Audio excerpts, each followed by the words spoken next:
आशा करता हूं आप सब बहुत अच्छे होंगे। मेरा नाम है सिद्धांत अग्निहोत्री। स्टडी ग्लोस पे आपका बहुत बहुत स्वागत है।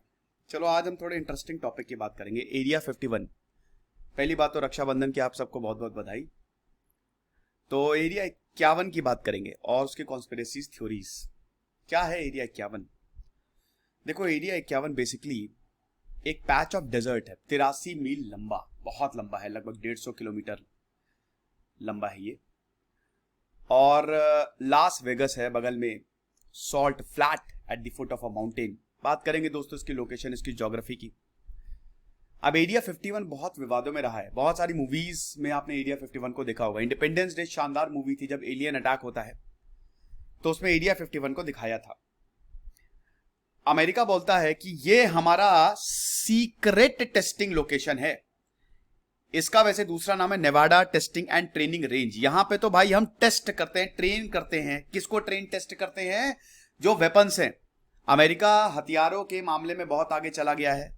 तो जो आपको हाईटेक हथियार दिख रहे हैं ना, वो इसी एरिया 51 में टेस्ट किए जाते हैं। जो आपको प्लेन्स दिख रहे हैं ना, वो इसी एरिया 51 में टेस्ट किए जाते हैं। तो फैसिलिटी, ये जो टेस्टिंग रेंज है, देखिए जितने भी इस तरीके के टेस्टिंग सेंटर्स हैं वो पब्लिकली अवेलेबल हैं। पब्लिक उनको आसानी से एक्सेस कर सकती है। आप उनके बारे में पढ़ सकते हैं, जा सकते हैं, फोटो ले सकते हैं। अंदर तो नहीं जा सकते हैं, लेकिन ये इकलौता दुनिया में ऐसा टेस्टिंग रेंज है जिसके बारे में अमेरिका कुछ बताता ही नहीं है। जब आप जाएंगे यहां पे, मतलब जैसे मान लीजिए आप एरिया 51 में गए तो 16 किलोमीटर पहले एक बोर्ड आता है कि इसके आगे बढ़ना नहीं। पहले तो आदेश ये थे कि अगर कोई आगे बढ़े तो गोली मार दो। बीबीसी के कुछ रिपोर्टर्स गए थे तो उनको पकड़ लिया था। यहां पे बहुत घंटों तक बैठाए रखा था, हजारों डॉलर्स का फाइन भरना पड़ा, तब जाके उनको छोड़ा था। आप फोटो नहीं ले सकते, आपके ऊपर तुरंत केस हो जाएगा, तुरंत अरेस्ट कर लिया जाएगा।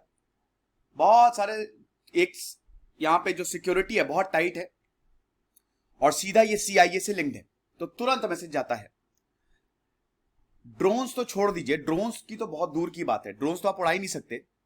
यहां पे कोई पैसेंजर प्लेन्स नहीं उड़ सकता, कोई मिलिट्री प्लेन नहीं उड़ सकता ऊपर से। आपको तस्वीरें दिखेंगी ही नहीं। सैटेलाइट भी यहां पे तस्वीर नहीं ले सकती, बहुत पास से नहीं ले सकती, वो भी प्रोहिबिटेड है। 16 किलोमीटर ऊपर से तस्वीर ली गई है। तो ज्यादा एरिया 51 के बारे में हमको पता ही नहीं है, क्योंकि अमेरिकन सरकार ने इसके बारे में कभी बताया ही नहीं। और इसीलिए एरिया 51 बहुत इंटरेस्टिंग है। एक इवेंट हुआ था स्टॉर्म एरिया 51 2019 में, मैंने कवर किया था।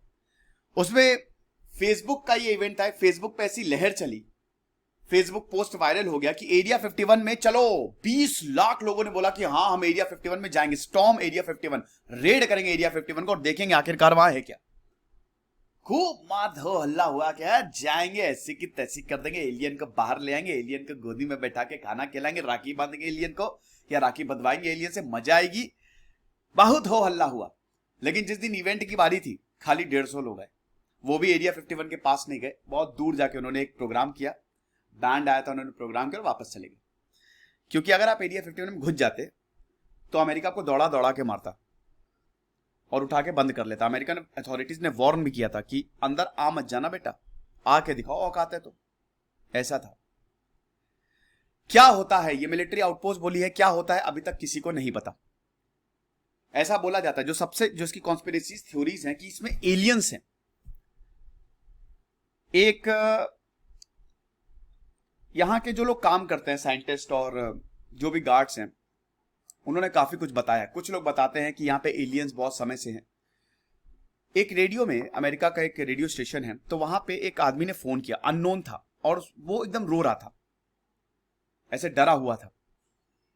और उसने बोला कि यहां के जो लोग हैं वो इंटर डायमेंशनल, मतलब दूसरे प्लैनेट के लोगों से संपर्क किए हुए हैं, और वो जो एलियंस हैं वो पूरी धरती को खत्म कर देंगे। यहां पे अजीबोगरीब एक्टिविटी होती है और एकदम से उसका फोन कट हो जाता है। क्या हुआ उसका नहीं पता। ऐसे ही यहां का जो गार्ड है उसने बोला कि यहां पे एक्सपेरिमेंट होते हैं। यहां के कुछ साइंटिस्ट ने बोला कि यहां पे एयरक्राफ्ट मिला था और यहां पे एक्सपेरिमेंट होते हैं कि इस एयरक्राफ्ट को एलियंस कैसे चलाते हैं। ऐसा भी बोला जाता है कि एलियंस की बॉडी यहां पे रखी हुई है और उसके अंदर से बैक्टीरियाज निकाले जाते हैं। ये सारी कॉन्स्पिरेसीज थ्योरीज हैं। अमेरिका में आप देखते हैं ना, मूवीज में सबसे पहले एलियन अटैक अमेरिका में ही होता है। तो अमेरिका अगर कुछ भी इस तरीके की मिस्टीरियस लोकेशन हुई तो तुरंत उसको स्टोरी बना देगा। ऐसा 1955 में America, US, United state air force ने इसको एक्वायर किया था 1955 में। और यहीं पे ही जो U2 एयरक्राफ्ट था, लॉकहीड U2 एयरक्राफ्ट, उसकी टेस्टिंग हुई थी। अब दोस्तों ये इसलिए हुआ था क्योंकि उस समय कोल्ड वॉर चल रहा था। ये आप इसकी देख सकते हो ना, ये है यहां पे, ये लास वेगस में यहां पे इसकी लोकेशन है, ठीक है। तो अब ऐसा है, इस तरीके के आपके बोर्ड्स आपको देखने को मिलेंगे, इसके आप अंदर नहीं जा सकते। अगर आप अंदर गए तो आप गए काम से। तो यहां पे U2 रिकोनेसा एयरक्राफ्ट यहां पे बनाया गया था। 1955 में इसको एक्वायर किया गया। देखिए 1950 के दौरान कोल्ड वॉर शुरू हो गया था। सोवियत जो है वो न्यूक्लियर स्टेट भी हो गया, और सोवियत जो है उसने एक के बाद एक वेपन्स भी बनाने शुरू कर दिए। तो अमेरिका को लगा कि यार बहुत बड़ी प्रॉब्लम हो जाएगी। प्रॉब्लम इसलिए हो जाएगी कि हमको भी हथियारों को बनाना पड़ेगा। तो अब हथियारों को बनाने के लिए, टेस्ट करने के लिए, अब इनकी कोई टेक्नोलॉजी, ये देखिए अमेरिका जहां तक है सोर्सेस के हिसाब से अमेरिका ये तर्क देता है कि हम इसको इसलिए इतना सीक्रेट लगता है कि कोई चुरा ना ले या कोई बात लीक ना हो जाए, क्योंकि यहां पे हम हाई लेवल वेपन्स को टेस्ट करते हैं। तो हाई लेवल वेपन्स है, तो इसका हमको U2 रिकोनेसा एयरक्राफ्ट में देखने को मिला। या भाई जो लॉकहीड मार्टिन उड़ाया गया, क्योंकि भाई सोवियत को काउंटर करना था, तो जितने भी टेक्निकल एडवांस्ड वेपन्स है, टेक्निकली एडवांस्ड वेपन, उनकी टेस्टिंग यहां पे होती थी। तो जब टेस्टिंग होती थी तो जब लोग देखते थे, जैसे जब U2 पहली बार उड़ा था तो लोगों ने बोला अरे बाप रे बाप ये क्या है, लोगों ने इसको UFO समझ लिया। तो और कॉन्स्पिरेसी कि भाई हमने तो UFO देखा है, हमने तो स्पेसक्राफ्ट, हमने तो एलियन स्पेसशिप देखा है। लेकिन अमेरिका का कहना है कि भाई देखो ये टेक्निकल जगह है, यहां पे खाली एक्सपेरिमेंट्स होते हैं, ज्यादा वो इस पे जानकारी नहीं देते। 2013 तक तो ये पता भी नहीं था कोई ऐसा एरिया है, कुछ ऐसा एग्जिस्ट भी करता है। 2013 में CIA ने इसको पब्लिक किया ऐसा। तो ये चीज है, अमेरिका बहुत टेंशन में आ गया था USSR की टेक्नोलॉजी से। अब दोस्तों हमारी रक्षाबंधन सेल लाइव हो गई है, साल की सबसे बड़ी सेल, 90 से 95% तक ऑफ है। आपको बंधन 25 कूपन कोड यूज करना, को एक्स्ट्रा 25% ऑफ मिलेगा हमारे सारे कोर्सेज पे। तो इस बार जो आप गिफ्ट दे अपनी बहनों को वो ज्ञान का दे। यूपीएससी के तो शानदार कोर्सेज ही हैं, 95% ऑफ है यूपीएससी के कोर्सेज पे, 12 महीने, 18 महीने और 24 महीने की वैलिडिटी पे। तो जरूर आप इनको अवेल करिए। और अगर आपको कोई भी डाउट हो तो ऐप में हमारा हेल्प सपोर्ट है, नहीं तो आप कॉल करिए। तो ये आप देख सकते हो, war Oahu bombed by the Japanese plane. तो ये सब बहुत डर गए थे। 1950s में ही अमेरिकन नेवी, अमेरिकन एयरफोर्स ने काफी एयरक्राफ्ट भेजे थे USSR पे, लेकिन वही था कि यार ये तो उड़ा दिए जाएंगे, खत्म कर दिए जाएंगे। तब ड्वाइट डी आइजनहावर जो प्रेसिडेंट थे, उन्होंने secret development of a high altitude U2 programme कि एक ऐसा प्लेन बनाएंगे जो पहली बात इंटरसेप्ट ना हो सके और इसको कोई मार ना सके। तो ये ऑर्डर दिए गए।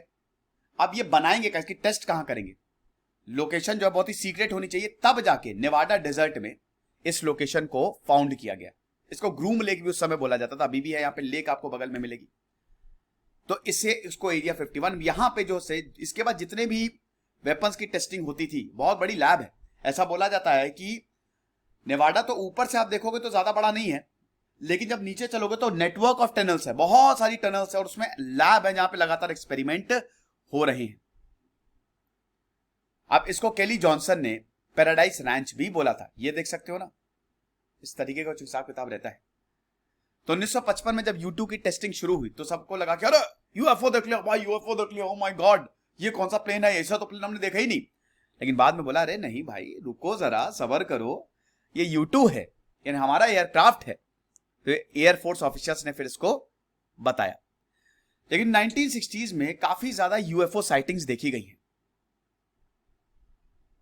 और काफी कुछ हुआ। 1960 में ये कॉन्स्पिरेसी थ्योरीज को काफी ज्यादा बल मिला और CIA ने पहली बार एरिया 51 को as a test site acknowledge किया, जब हद से ज्यादा इस पे बवाल होने लगा।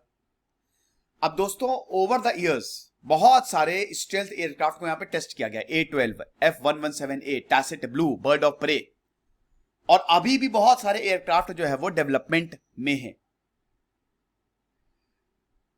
अब यहां पे जो एयरक्राफ्ट इनके पास, जैसे सोवियत मिग, इनको भी स्टडी करते हैं और भी एयरक्राफ्ट को स्टडी करते हैं।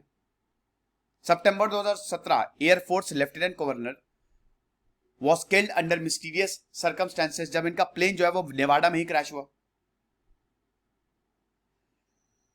यहां पे कोई फॉरेन एयरक्राफ्ट अगर जा रहा है, 1970s में होता था तो अमेरिका उसको मार के गिरा देता था और नेवाडा के पास गिराता था, ताकि इनकी टेक्नोलॉजी को स्टडी किया जा सके। आखिरकार क्योंकि भाई देखो, सोवियत अपनी टेक्नोलॉजी देगा थोड़ी ना, सोवियत यहां पे। अब हम बात करते हैं एलियन कॉन्स्पिरेसीज की, बहुत ज्यादा। अब ये तो चलिए हो गया, आपने देख लिया किस तरीके का हिसाब किताब रहा है।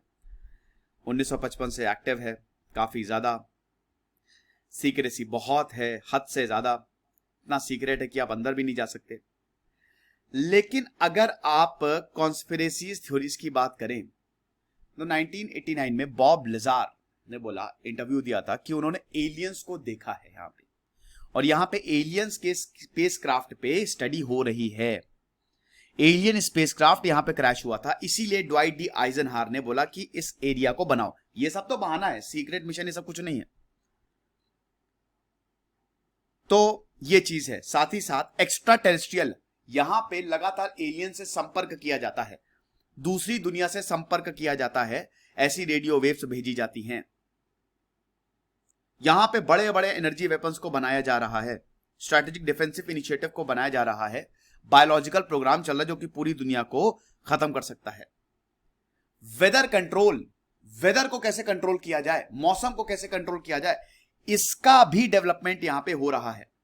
और यहां पे टाइम ट्रैवल, टाइम मशीन भी बनाई जा रही है, टेलीपोर्टेशन टेक्नोलॉजी भी बनाई जा रही है। ये सारी टेक्नोलॉजी पे यहां पे काम चल रहा है, इसीलिए इसको बहुत ही सेफ रखा गया है ऐसा। साथ ही साथ ऑरोरा प्रोग्राम भी यहां पे हो रहा है, ऑरोरा एयरक्राफ्ट। ये रूमर्ड है बेसिकली, हालांकि इसका कोई एविडेंस नहीं मिला कि ऐसा एयरक्राफ्ट जो कि अपना रूप बदल दे सकता है। मतलब कि जिस कलर में, जैसे अगर बादल में गया, बादलों के बीच में तो व्हाइट हो जाएगा, आसमान में गया तो आसमान के हिसाब से जो कलर होगा, कलर अपना उस कलर के हिसाब से ढल जाएगा। हालांकि ये रूमर्ड है, मतलब एक तरीके से वो एयरक्राफ्ट गायब हो सकता है, जैसा आपने देखा था ना वो एवेंजर मूवी में फर्स्ट पार्ट, वो ऊपर गायब हो जाता है एयरक्राफ्ट, वैसे ही ये एयरक्राफ्ट गायब हो सकता है। इसको ऑरोरा प्रोग्राम बोला गया, लेकिन ये रूमर्ड था, ऐसा कोई भी एयरक्राफ्ट अभी तक नहीं दिखा हमको। क्या पता दिखा भी हो सकता है, गायब हो, है कि नहीं। बहुत सारी हाइपोथेसिस जो है, ये जितनी भी बताया गया ये सब बेबुनियाद है, ये खाली क्लेम्स हैं। कोई इंजीनियर ने बनाया, कोई सिक्योरिटी गार्ड ने बताया, ये सब कॉन्स्पिरेसी थ्योरी है। थोड़ा सा हम ये देखते हैं कि सनसनी पैदा करने के लिए। बहुत लोगों ने बोला ये फिक्शन है, इट्स नॉट ट्रू। हम इस एरिया को इसीलिए नहीं पब्लिक कर रहे हैं क्योंकि यहां पे बहुत सीक्रेट चीजें होती है। लेकिन दोस्तों, अब दाल में कुछ तो काला है। बॉब लेजर बताते हैं कि सेक्टर 4 में मैंने काम किया और वहां पे हम एलियन स्पेसक्राफ्ट के साथ काम कर रहे थे। 71 साल के ब्रूस बर्गेस बताते हैं इंटरव्यू में, मैकेनिकल इंजीनियर थे, उन्होंने बोला 1950s में उनको एक फ्लाइंग डिस्क स्टिमुलेटर मिला था। एक एक्स्ट्रा टेरेस्ट्रियल ऑब्जेक्ट, दूसरे प्लैनेट से आया ऑब्जेक्ट क्रैश हुआ और इस स्टिमुलेटर को हमने देखा और हमने उस एलियन से बात भी की, और उस एलियन का नाम था जे रॉड। जे रॉड से हमने लगातार बात की। 2004 में डैन ब्यूरिश ने बताया कि हमने एलियन के वायरसेस को निकाला है एरिया 51 में, जे रॉड के वायरस को हमने ही निकाला। तो ये कॉन्स्पिरेसी थ्योरीज जो हैं ये बहुत ज्यादा चल रही हैं। और अगर गूगल अर्थ की माने तो नए कंस्ट्रक्शंस, एक्सपेंशंस भी हो ही रहे हैं। ये एक टूरिस्ट प्लेस हो गई है, टूरिस्ट प्लेस है, यहां पे आप जाएंगे तो स्ट्रेंज लाइट्स जलती रहती है up and down, early mornings में आप देखेंगे। अभी 1500 लोग यहां पे काम करते हैं, काफी लोग काम करते हैं, और ज्यादातर ने यही है कि हाँ एलियंस हैं, ये हैं, वो हैं, फलाना ढमाका। लेकिन दोस्तों इसका कोई, देखिए मेरे हिसाब से ये सब नहीं है, ये टेस्टिंग ही सेंटर है। और अमेरिका वैसे भी आरोप लगाता रहता है ना चाइना पे, रशिया पे, कि हमारी टेक्नोलॉजी चुराते हैं ये। हालांकि आप कुछ कह ही नहीं सकते क्या है क्या नहीं है। अगर आप इसको डीप में जाते जाएंगे तो बड़ी अजीबोगरीब आपको चीजें देखने को मिलेंगी। फिलहाल हमारी सेल लाइव है और आप बिल्कुल कोर्स अवेल कर सकते हैं। और मैं एक फ्री कोर्स भी बनाया है, वर्ल्ड हिस्ट्री का टोटल 25 लेक्चर्स हैं, उसको भी आप जाएं, देखें, खुश रहिए, पढ़ते रहिए। दिस इज सिद्धांत अग्निहोत्री साइनिंग ऑफ। ऐप का लिंक डिस्क्रिप्शन कमेंट बॉक्स में दिया है। Thank you so much.